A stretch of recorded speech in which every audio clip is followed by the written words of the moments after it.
असल सब्र तो उस दिन था जिस दिन तुम्हारा बेटा मरा था और तुम अपने बेटे के कब्र के पास बैठकर रो रही थी, और उस वक्त मैं कह रहा था सब्र करो।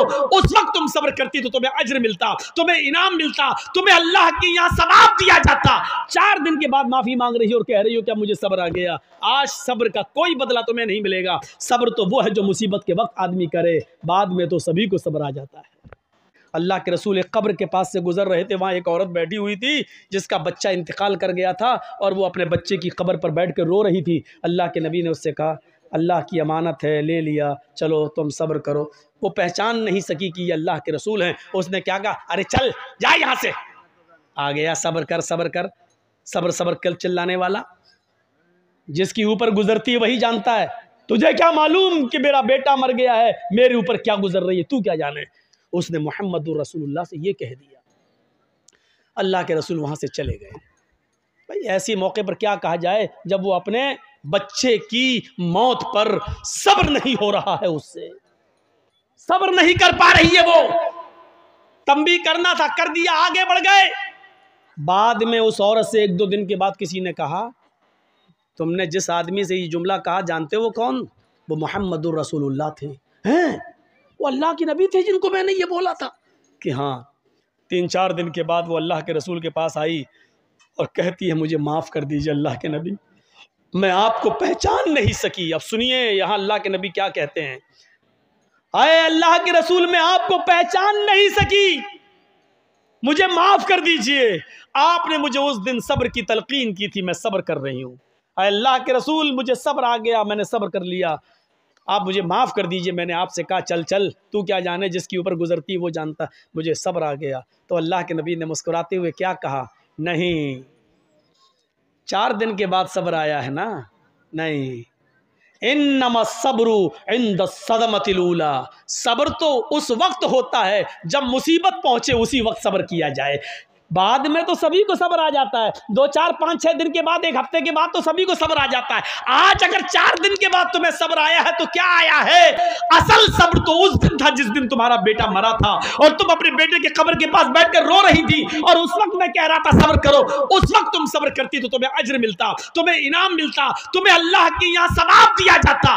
4 दिन के बाद माफी मांग रही हो और कह रही हो क्या मुझे सब्र आ गया। आज सब्र का कोई बदला तुम्हें नहीं मिलेगा। सब्र तो वो है जो मुसीबत के वक्त आदमी करे, बाद में तो सभी को सब्र आ जाता है।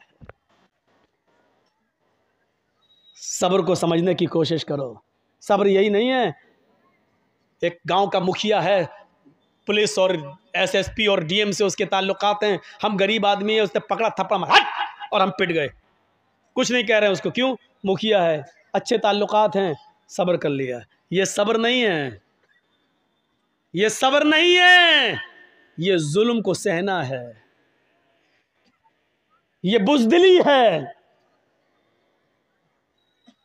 आपने सब्र नहीं किया, आपके दिल में ये था अगर आज इसके पावर के बराबर मैं होता या इसके बराबर मेरे पास पैसा होता या ये पोस्ट मेरी होती, तब देखें ये कैसे जुल्म करता, तब मैं इसको बताता। आप जुल्म सब्र नहीं कर रहे हैं, आप जुल्म सह रहे हैं, और जुल्म को सहना एक और जुर्म है, एक और पाप है, एक और गुनाह है, एक और ये बुज़दिली। आपने मुसलमान कभी बुज़दिल नहीं होता है, मुस्लिम कौम जुल्म सहने के लिए पैदा नहीं हुई है।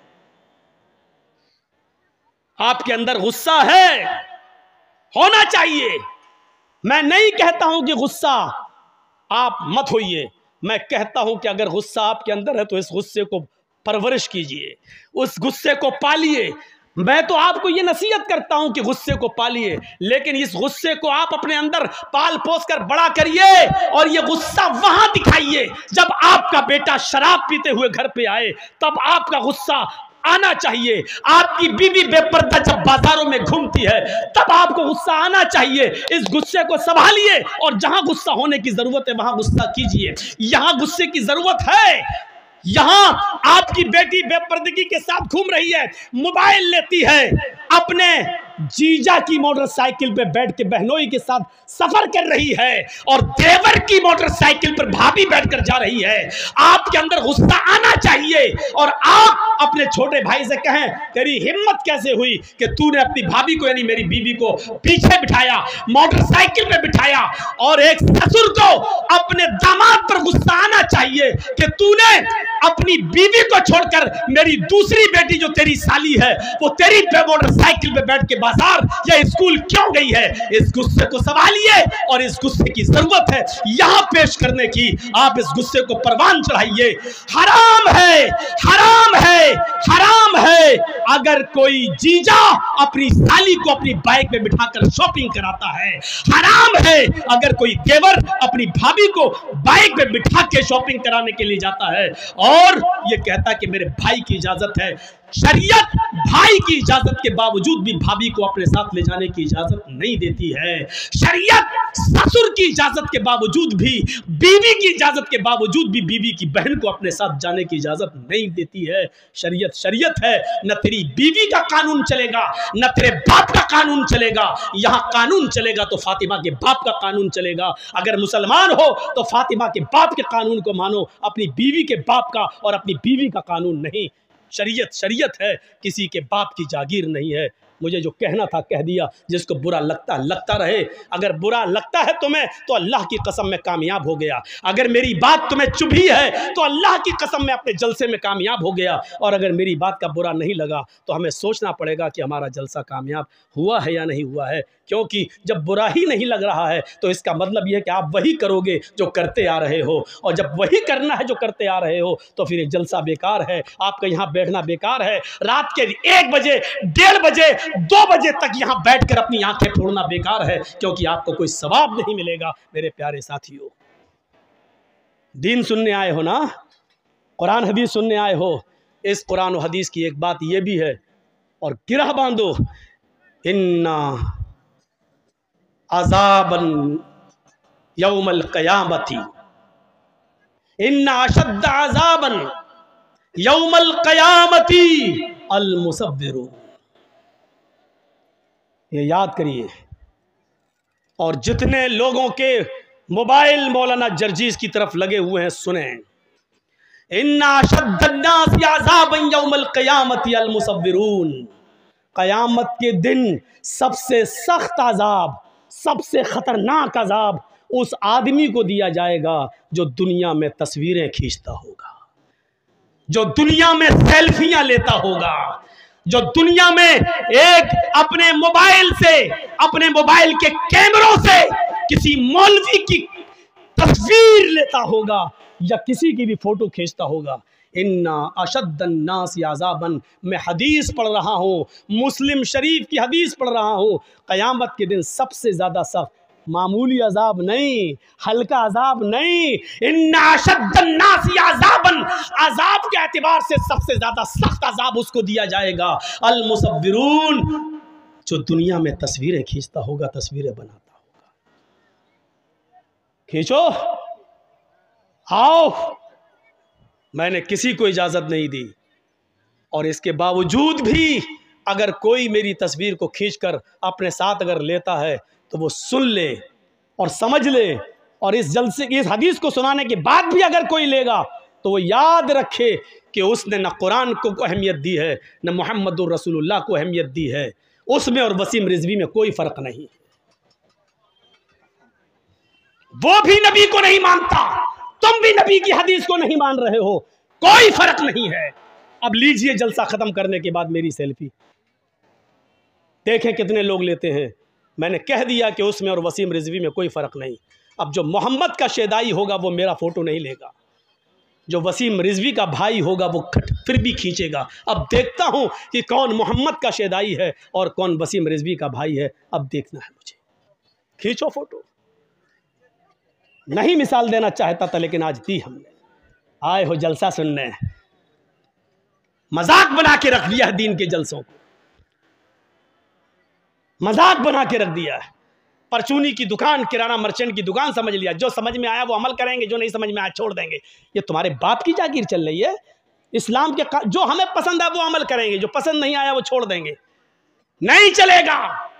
शरीयत तो मुहम्मदुर रसूलुल्लाह की नापसंद को भी नापसंद नहीं मान रही है। याद है अल्लाह के रसूल का मामूल था, असर की नमाज पढ़ के आप अपनी सारी बीवियों के घर जाते थे थोड़ी थोड़ी देर के लिए। आपकी जितनी बीवियां मौजूद थी उनके घर जाते थे और हज़रत ज़ैनब के घर थोड़ा ज़्यादा बैठ जाते थे। क्यों?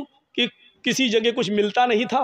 और ज़ैनब क्या करती थी, जो आपकी बीवी थी ज़ैनब बिन्त जहश, वो क्या करती थी, उनके पास शहद था तो शहद का शरबत बनाकर अल्लाह के नबी को पिलाती थी। तो भूखे रहते थे, नहीं मिलता था।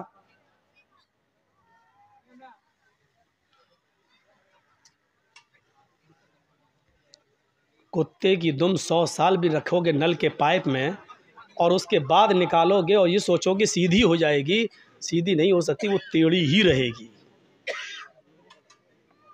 बिल्कुल कुत्ते की दुम सीधी नहीं हो सकती है। ऐसे ही इतना कहने के बाद भी इसका ज़मीर देखो वहीं से उठ रहा है, लग रहा है मोदी का बाप है। कोई परवाह नहीं। अरे जब इतना पेशाब लगता है तो बैठते क्यों हो? अब अल्लाह जाने पेशाब करने गए हो या मोबाइल पे बात हो गई, अब फला जगह मिलेंगे, सब यहाँ हैं। बेटा जिस स्कूल में तुम पढ़ते हो उसका हेड मास्टर रह चुका हूँ मैं, जाकर देख लो। यहाँ जर्जीत साहब सुन रहे, वहाँ मेला लगा है, आई हैं लिपस्टिक लगा लगा के, ऐसा लग रहा है जैसे अपने आदमी का खून पी के आई हैं, ऐसी गहरी लिपस्टिक।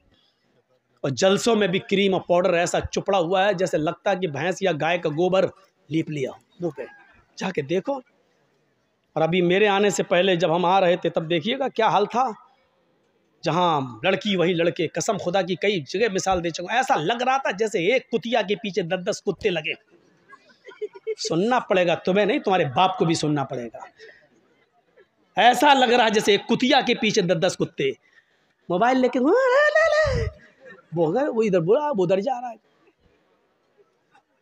हकीकत में लग रहा है जैसे एक कुतिया के पीछे 10-10 कुत्ते। तू अपनी वाली हमें दिखा दे, मैं अपनी वाली तुझे दिखाऊं, ये मेरी वाली हो तेरी वाली, ऐसा लग रहा है। ये हालत बना रखा, जलसों में भी हो रहा है, जलसों में भी।